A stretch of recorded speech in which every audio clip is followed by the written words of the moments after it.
आप सबको मेरा नमस्कार।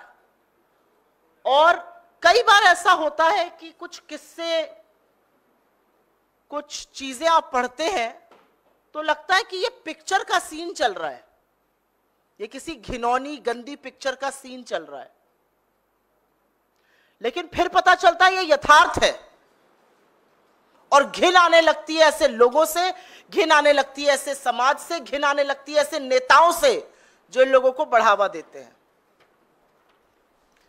यह पिक्चर गले में पटका डाले हुए भारतीय जनता पार्टी का, यह पिक्चर प्रज्वल रेवन्ना की है। यहां मंच पर मोदी जी के साथ अभी 14 अप्रैल को प्रज्वल रेवन्ना हासन से एमपी हैं। ये देखिए, मोदी जी के वृहद परिवार का हिस्सा है। ये पूर्व प्रधानमंत्री एचडी देवगौड़ा जी के पोते हैं, पौत्र हैं।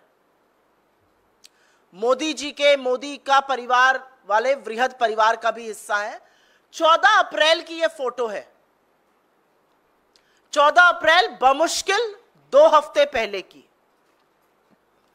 ये जेडीएस से सांसद हैं, हासन से बीजेपी और जेडीएस के साझा उम्मीदवार हैं। 2 हफ्ते पहले जब मोदी इनके साथ मंच साझा कर रहे थे मैसूरू में, तो इनकी खूब तारीफ करी थी, इनकी पीठ ठोकी थी और इनके लिए वोट मांगा था। 14 अप्रैल को, इसी महीने की 14 तारीख को ये नेता देश से फरार हो चुके हैं। और अगर आप इनके जघन्य अपराधों को सुन लीजिएगा तो दिल दहल जाएगा। और एक औरत होते हुए थोड़ी बोलने में भी शर्म आती है। सैकड़ों महिलाओं का जीवन तहस नहस करने के बाद यह आदमी देश छोड़कर भाग गया है। इस आदमी के हजारों पॉर्न वीडियो वायरल हैं, हजारों पॉर्न वीडियो। और उस पॉर्न वीडियो में ये हर उम्र की औरत के साथ जोर जबरदस्ती करता हुआ दिख रहा है। ये हर उम्र की औरत का यौन शोषण करता हुआ दिख रहा है।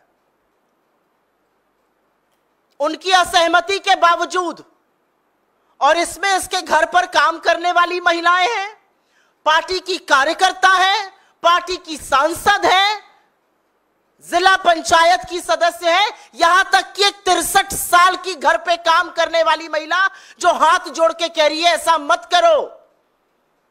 यह रिकॉर्डिंग ये खुद करके, और एक पेन ड्राइव में इनकी सारी रिकॉर्डिंग मिली है। क्या मोदी जी इसकी दरिंदगी के बारे में जानते थे या अनभिज्ञ थे? नरेंद्र मोदी इसके यौन कृत्यों के बारे में पूरी तरह से जानते थे। उनको हर बात का पता था। उनको पता था कि इसके हजारों अश्लील पॉर्न वीडियो है जहां पर इसने औरतों के साथ जघन्य यौन उत्पीड़न का काम किया है, सैकड़ों औरतों की जिंदगी बर्बाद करी है, उसमें हर उम्र की महिला शामिल है। बुजुर्ग 63 साल की काम करने वाली घर पर से लेकर सांसदों और कार्यकर्ताओं तक सब पता था नरेंद्र मोदी को। सब पता था 14 अप्रैल को जब वो मिल रहे थे, सब पता था जब उसको अपना साझा उम्मीदवार बना रहे थे।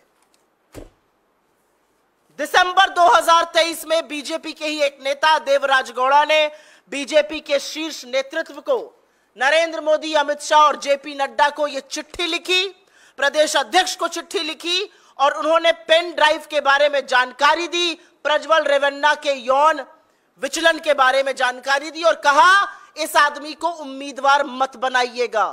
दिसंबर 2023, 4 महीने पहले।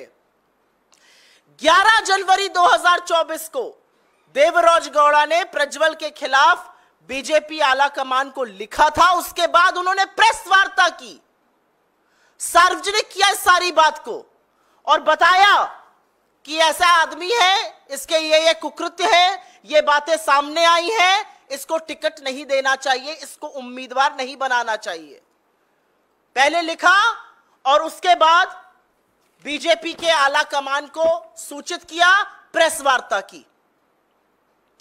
उसके बाद फरवरी और मार्च में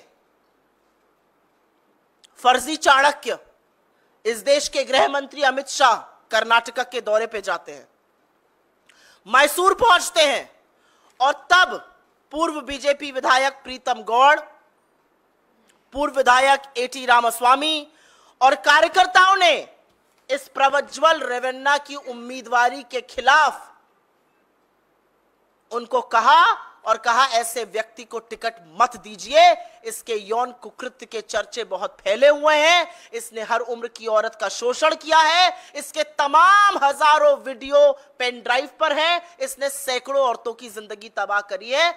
मार्च तक अमित शाह से मिलकर बीजेपी के पूर्व विधायकों ने, उनके नेताओं ने मैसूरू में यह बात कही।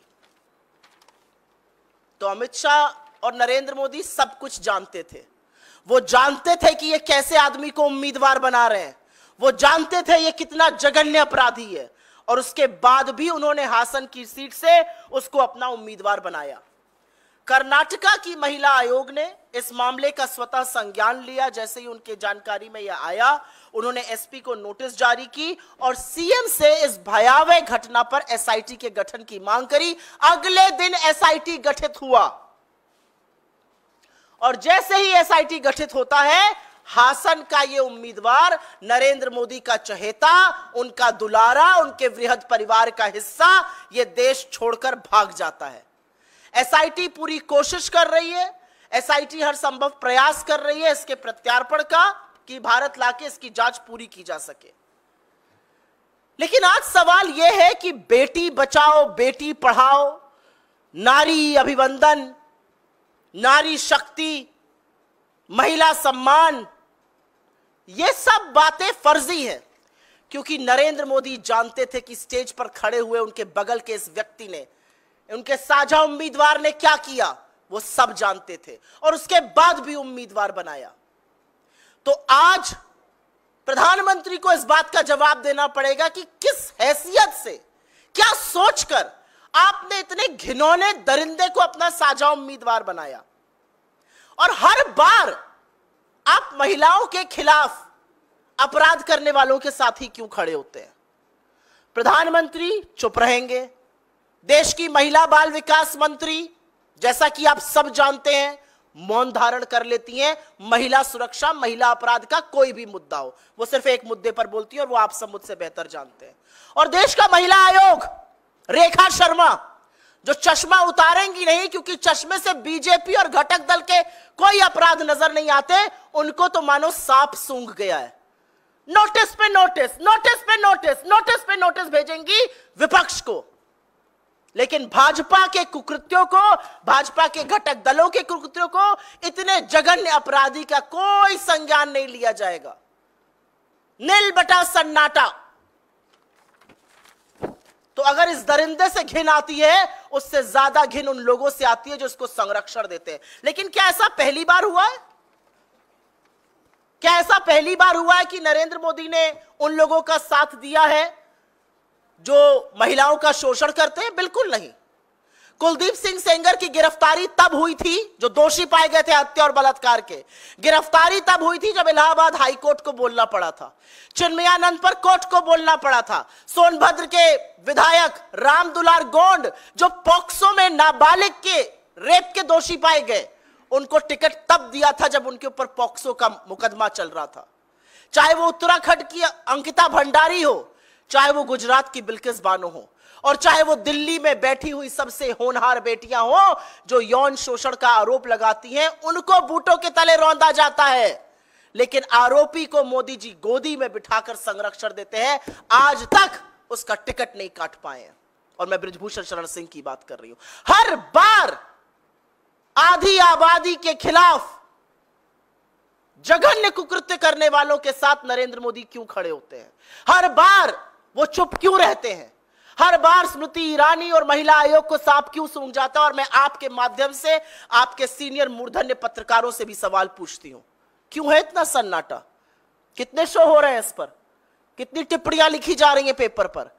कितने एडिटोरियल्स लिखे जाएंगे? आज ये सवाल पूछा जाएगा, क्योंकि सभ्य समाज में, राजनीतिक जीवन में, सार्वजनिक जीवन में ऐसे लोगों की कोई जगह नहीं है। और ऐसे लोगों को बढ़ावा देने का काम, ऐसे लोगों को संरक्षण देने का काम, ऐसे लोगों को राजनीतिक हैसियत बढ़ाने का काम खुद नरेंद्र मोदी और अमित शाह कर रहे हैं। यह असलियत है। I will very briefly make a small statement in English on this. This gentleman right here is former Prime Minister H.D. Devgowda's grandson, Prajwal Revanna. He is the MP from Hassan in Karnataka. He is also the joint candidate of Narendra Modi's BJP and its ally JDS. This man has been alleged and has been found on video, and not one and not two, but thousands of videos in which he's molesting women, in which he's doing heinous crimes against women, and women from all age group. These women are domestic household workers who work at his house. They are party workers. They are his MPs. That's the kind of man he is. Thousands of videos, hundreds of women whose life have been destroyed by this man. A 63-year-old house help, a woman old enough to be his mother, maybe his grandmother, is seen pleading on one of the videos saying, "Don't do this to me. Don't record this. Don't do this to me." 63-year-old woman. And still, he is the joint candidate of Narendra Modi's BJP and his ally JDS. Did Mr. Modi not know about him? He knew every single thing. He knew exactly about the videos. He knew exactly who this guy was. He knew exactly the women who had been molested.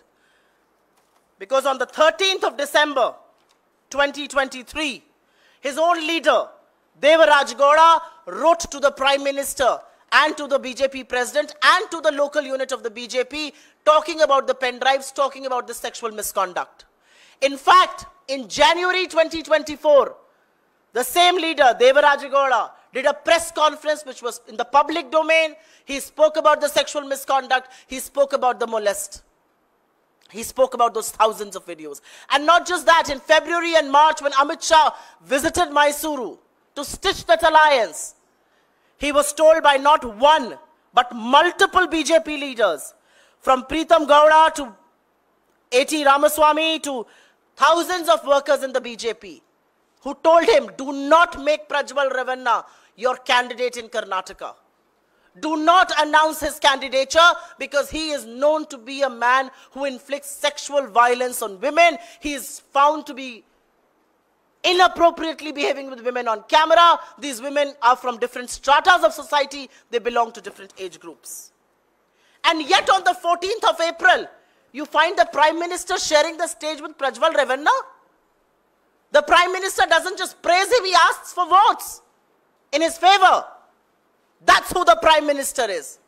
Is this the first time that the Prime Minister has stood with perpetrators of crime against women? No. Will this be the last? I don't know about that. With Mr. Modi, you never know. This will perhaps not be the last.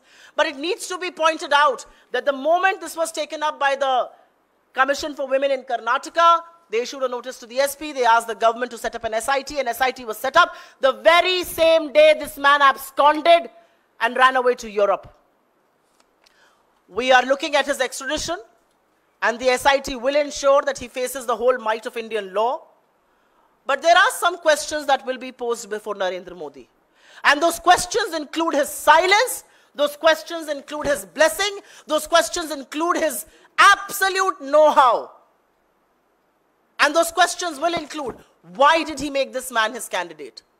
Why is Smriti Irani quiet? Where is the National Commission for Women? They are only interested in issuing notices to members of India's opposition. What about perpetrators of crime like this? Where is Rekha Sharma? Is she hibernating? Is she on a holiday? Is she writing those filthy tweets that she writes? That's what we want to know. But where is the Prime Minister, and what is the explanation he has? Despite knowing every detail, how could you make a man who's so engrossed in sexual violence, sexual crime against women, your candidate? But has this happened for the first time? No. You must remember that in Unnao, Kuldeep Singh Sengar was arrested only after the courts intervened. Chinmayanand was arrested only after the courts intervened. Ram Dular Gond, their MLA from Sonbhadra, who has now been found guilty of raping a minor under the POCSO Act, was given a ticket when the POCSO case was going on against him. Have you forgotten Brijbhushan Sharan Singh? Have you forgotten that he is a sexual offender? Have you forgotten he's been named in a charge sheet? Have you forgotten the BJP has not been able to act against him?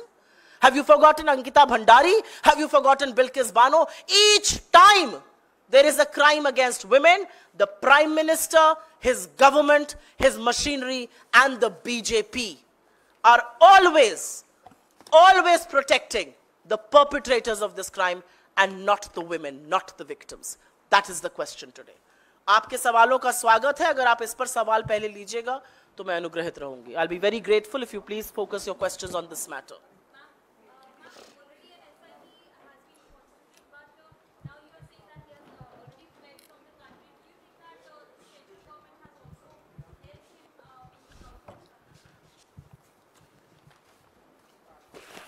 This is the role of the central government. 14th of April 2024, 15 days before, this is the role of the central government. This is the role of not just the central government, this is the role of the head of the government, the Prime Minister himself, sharing a stage, encouraging this man, asking for votes, praising him in a public meeting. And this, when Narendra Modi was fully aware of what he has been charged with. He knew about the videos. He knew about this man's sexual misconduct. And he still went ahead, made him his candidate, praised him, shared a stage with him. Are you telling me Mr. Modi did not have a role in him fleeing? Answer that question for me.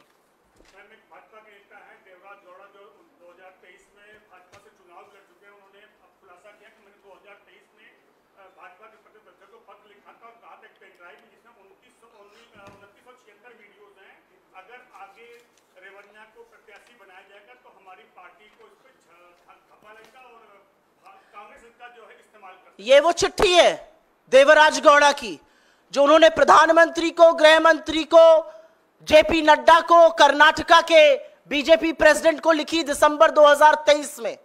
इस चिट्ठी में उन्होंने pen drive के बारे में लिखा. इस चिट्ठी में उन्होंने वो सारे कुकृत्यों का वर्णन किया. उन्होंने कहा कि बिल्कुल किसी कीमत पर इस आदमी को उम्मीदवार नहीं बनाना चाहिए. यह दिसंबर 2023 की चिट्ठी है. जनवरी 2024 में उन्होंने प्रेस वार्ता की, सार्वजनिक रूप से प्रेस वाले आए, उनके सामने उन्होंने सारी बातें रखी. और मार्च में जब अमित शाह मैसूर गए तो सिर्फ देवराज गौड़ा ने नहीं, बीजेपी के तमाम और नेताओं ने, उसमें से पूर्व विधायक प्रीतम गौड़ा, पूर्व विधायक एटी रामास्वामी और बहुत सारे कार्यकर्ताओं ने कहा कि इस जाहिल, इस दरिंदे को टिकट मत दीजिए. उसके बावजूद भी टिकट दिया गया. उसके बावजूद टिकट ही नहीं दिया गया, उसके बावजूद उसका प्रचार भी किया गया, उसके बावजूद उसको प्रोत्साहित भी किया गया, उसके कंधे पर हाथ रख के उसकी प्रशंसा भी की गई. यह है नरेंद्र मोदी का असली चाल चरित्र और चेहरा. मुंह नहीं होना चाहिए इस देश के प्रधानमंत्री का औरतों का नाम लेने के लिए. आधी आबादी की बात करते हैं, किस हैसियत से मंगलसूत्र की बात करते हैं? एक ऐसे व्यक्ति को अपनी गोदी में बिठाकर जो औरतों के साथ, 63 साल की एक वृद्ध महिला के साथ, सोच सकते हैं आप, आपके घर में जो औरतें मजबूरी में काम कर रही हैं उनके साथ, अपनी पार्टी के कार्यकर्ताओं के साथ, जिला पंचायत सदस्यों के साथ, महिला सांसदों के साथ. यह असलियत है इस आदमी की. और उस आदमी को प्रोत्साहित करने का, संरक्षण देने का काम कोई और नहीं, इस देश का प्रधानमंत्री नरेंद्र मोदी कर रहे हैं. There are thousands of videos, and because those videos are under SIT, I will not be able to reveal the identities of those women. I think it's only fair that the probe does it. But about 3,000 videos have surfaced where hundreds of women have been found being molested by this man. And he has fled this country. He was your candidate. You went and campaigned for him. He's now fled the country. But believe you me, the Karnataka government will ensure that he's extradited and he faces the might of Indian law. That's what we hear. And यहाँ इस पे, इसके अलावा कोई इस पे और सवाल? महिलाओं को तो मुझे लगता है थोड़ी शर्म भी आनी चाहिए कि ऐसे देश में हम रह रहे हैं. घिन आती है कि जहां का प्रधानमंत्री ऐसे लोगों का सहयोग कर रहे हैं, संरक्षण कर रहे हैं। शायद इसीलिए आप लोग सवाल पूछने में असमर्थ हैं। जी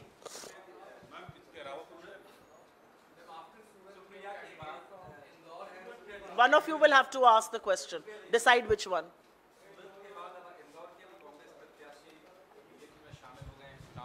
किस तरह से पार्टी देखती है? आप सवाल पूछ चुके हैं उनका। नामांकन की उस पे धारा जोड़ी गई है हत्या के प्रयास की, तो क्या ये माना जाए कि वो जल्द? अगर आप बोल चुके हो तो मैं जवाब दे दूं। आपने जिन सज्जन का नाम लिया उनकी कुछ यूनिवर्सिटीज और कॉलेज चलते हैं, उनके ऊपर एक मुकदमा किया गया जिसमें हत्या की धारा जोड़ी गई। उनके ऊपर क्या प्रेशर था मुझे नहीं पता, लेकिन ऐसे ही कोई जाकर अपना नामांकन वापस नहीं ले लेता है और बीजेपी का दामन नहीं थाम लेता है। जब हम चीख चीख कर कहते हैं कि इस लोकतंत्र का चीरहरण हो रहा है, तो यह लोकतंत्र का चीरहरण ही है। कैंडिडेट्स को डरा धमकाकर, उनके प्रस्तावकों को डरा धमकाकर, उनके खिलाफ ऐसी ऐसी धाराएं लगाकर, उनके धंधा पानी को चौपट करके जो काम भारतीय जनता पार्टी कर रही है, इसको चुनाव जीतना नहीं कहते हैं, इसको लोकतंत्र का चीरहरण कहते हैं। और वो करने का काम भारतीय जनता पार्टी और खुद उसके शीर्ष नेता कर रहे हैं। The gentleman in question has multiple universities and colleges in the state that we spoke about. The gentleman in question was slapped with, one of the charges slapped against him was of murder. It is not natural, it is not normal, it is not ordinary that somebody just withdraws their candidature and joins the BJP. When we say that India's democracy is under threat, this is the threat that we speak about. The threat is to coax candidates, to put pressure for them to withdraw, to intimidate them, to intimidate their proposers, and that is what is happening. So anybody who questions us, and multiple colleagues of yours question us, kahan hai democracy khatre mein? Yahan hai democracy khatre mein. When you are putting pressure, when intimidation is of the kind where people are having to withdraw from electoral contests, where is a free and fair election? Where is a free and fair election when the Prime Minister delivers a hate speech, but he is not held responsible? The notice instead goes to the party president. Where is a free and fair election when the Election Commission looks the other way, when candidate after candidate is being intimidated? I think these are questions that you should raise more than me. Shivraj Singh Chauhan इसी पे कह रहे हैं कि ये प्रधानमंत्री की चमत्कारी नीतियों का नतीजा है कि कांग्रेस के लोग भी अब भाजपा में आ रहे हैं। प्रधानमंत्री की चमत्कारी नीतियां ये हैं। प्रधानमंत्री का चमत्कार प्रज्वल रेवन्ना में दिखता है, जो सैकड़ों औरतों का बलात्कार करता है, उनका यौन शोषण करता है, उसके वीडियो सामने आते हैं। 5 महीने से प्रधानमंत्री को पूरी जानकारी है और उसके बाद भी उसको ना सिर्फ अपना साझा उम्मीदवार बनाते हैं, उसके साथ मंच शेयर करते हैं, उसके कंधे पर और उसकी पीठ को थपथपाते हैं, उसकी प्रशंसा करते हैं, उससे वोट मांगते हैं। यह है प्रधानमंत्री का चमत्कार। आगे मेरा मुंह मत खुलवाइए। Any other questions? जी बोलिए। पहले वाला जो आपका विषय था उससे संबंधित है। प्रधानमंत्री ने अभी एक रैली में कहा कि विपक्ष के लोग मैदान छोड़कर भाग चुके हैं और मेरी आवाज में भद्दी भद्दी वीडियो बना करके ये लोग पोस्ट कर रहे हैं सोशल मीडिया पर। सूप तो सूप, बोले छलनी जिसमें 72 छेद। प्रधानमंत्री बात करेंगे वीडियो की काट छाट की, प्रधानमंत्री बात करेंगे भद्दी बातों की, प्रधानमंत्री बात करेंगे उनके स्टेटमेंट को कैसे चलाया जा रहा है। अरे थोड़ा गिरेबान में झांक कर देखिए, एक शब्द नहीं बोल पाइएगा। दुनिया की सबसे बड़ी फेक न्यूज फैक्ट्री, सबसे महंगी फेक न्यूज फैक्ट्री, जिसका काम ही है लोगों की रेपुटेशन को असैसिनेट करना, जिसका काम ही है एक व्यक्ति विशेष के पीछे पड़ना, उनके बयानों को काट छाट तोड़ मरोड़ के प्रस्तुत करना। करोड़ों हजारों रुपए लगा दिए, लेकिन सच को छुपा नहीं पाए और आज दुनिया जानती है कि राहुल गांधी क्या है। ये बोलेंगे प्रधानमंत्री को मुंह के दांत के तले उंगली दबानी चाहिए, शब्द नहीं बोलना चाहिए। एक आप भद्दी बातें करिएगा तो आपको भद्दी बातें सुनाई देंगी। अगर आप महिलाओं की, अगर आप समुदायों की का तिरस्कार करिएगा तो महिलाएं आपके खिलाफ आज बोल रही हैं।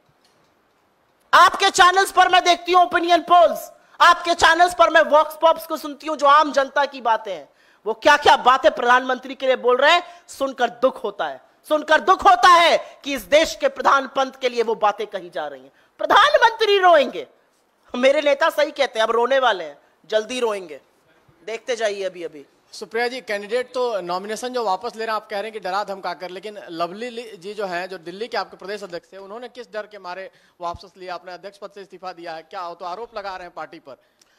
मुझे ऐसा लगता है कि उनकी बहुत सारी बातों का जवाब मैं देना चाहूंगी, लेकिन दूंगी नहीं।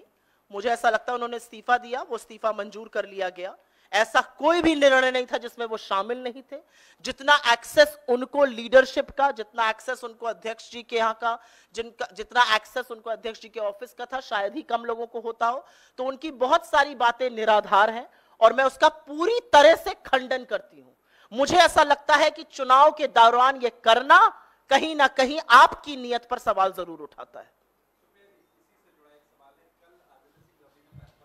मैंने बोल दिया कई सारे एक्स-एमएलएस थे, तो उन्होंने ये भी आरोप लगाया दीपक बावरिया जी पर किस तरह से पार्टी को नुकसान पहुंचाए। तो क्या पार्टी इस पर कोई डिसिप्लिनरी एक्शन लेगी?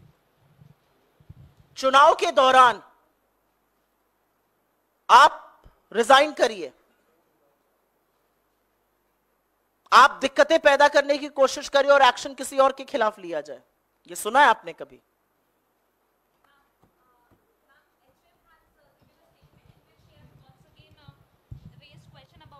PM face of India Alliance, he said that this country needs a stable government, and India Alliance, there will be for some time there will be the Prime Minister Sharad Pawar or Rahul Gandhi or Mamata Banerjee. So this country basically needs a stable government which can be given by BJP only. मैं बहुत खुश हूं। पहले मैं इसका जवाब हिंदी में दूंगी, उसके बाद अंग्रेजी में दूंगी। 2 हफ्ते पहले तक तो 400 पार का नारा चल रहा था। अब कह रहे हैं कि हमारे अलग अलग प्रधानमंत्री बनेंगे, मतलब मान गए कि सरकार तो हमारी बनने वाली है। इसका साधुवाद, मतलब समझ गए कि सत्ता में तो हम आ रहे हैं। जो प्रधानमंत्री शुरू करते थे रैली, 400 पार की बात करते थे, आज उन प्रधानमंत्री को रैली में जाकर बोलना पड़ रहा है कांग्रेस को वोट मत देना, अगर कांग्रेस आ जाएगी तो ये हो जाएगा। मतलब आप मान रहे हैं कि हम आ रहे हैं, वो अच्छी बात है। जब जागो तभी सवेरा।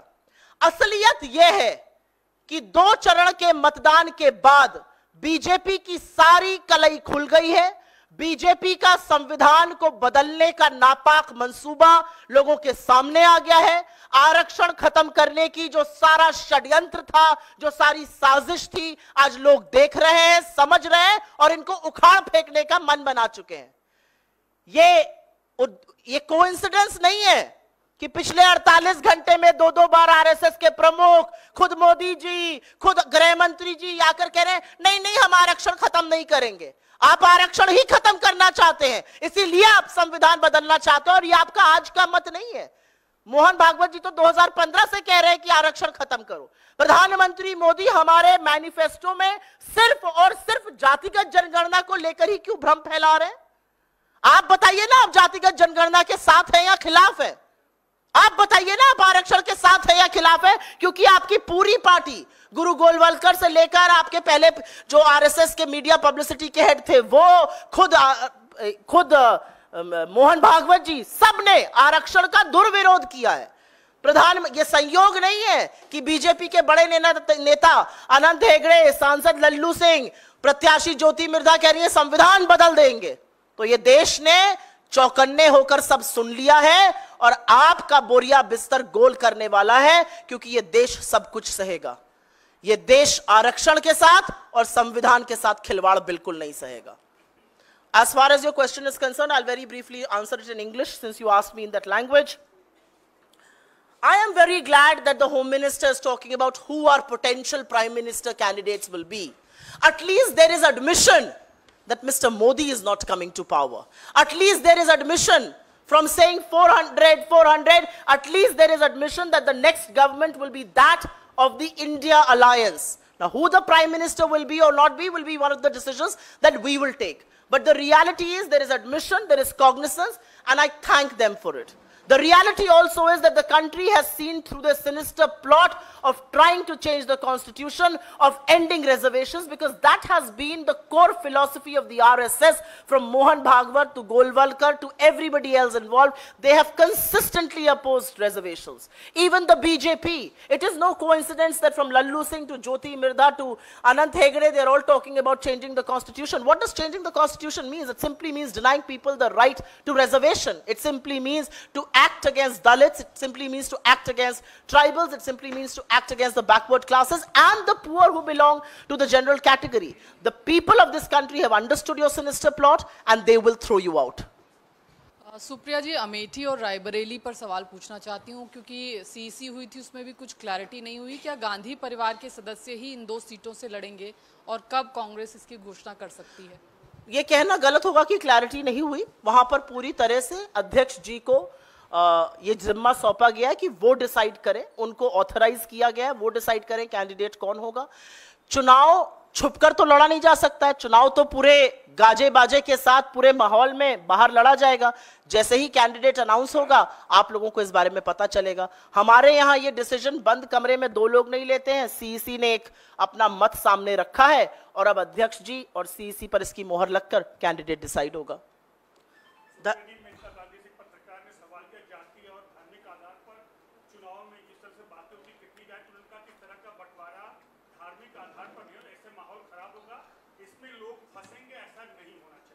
किस क्या नहीं होना चाहिए? मेनका गांधी लोगों ने कहा कि धार्मिक और जातीय आधार जिस तरह के बयान आ रहे हैं ऐसा बंटवारा होना चाहिए, तो उनका ऐसा गलत। मतलब वो प्रधानमंत्री को आईना दिखा रही हैं कि इस तरह के बंटवारे मत कीजिए। वो प्रधानमंत्री को आईना दिखा रही हैं कि मेरे बेटे का करियर चौपट करने के बाद ये काम मत कीजिए, आप गलत कर रहे हैं इस देश के साथ। आप ही के सांसद, आप ही के कैंडिडेट सब आपको आईना दिखा रहे हैं। अभी एक आदमी ने, उनका माइनॉरिटी प्रकोष्ठ का अध्यक्ष था, थोड़ा आईना दिखाने का काम किया था कि ऐसी वाहियात बातें मोदी जी ना करें, उसको गिरफ्तार कर लिया गया। पार्टी से तो निकाला ही गया, गिरफ्तार कर लिया गया। देखिए अब इनके साथ क्या होता है। चलिए, बहुत बहुत धन्यवाद आप लोगों का। Thank you very much.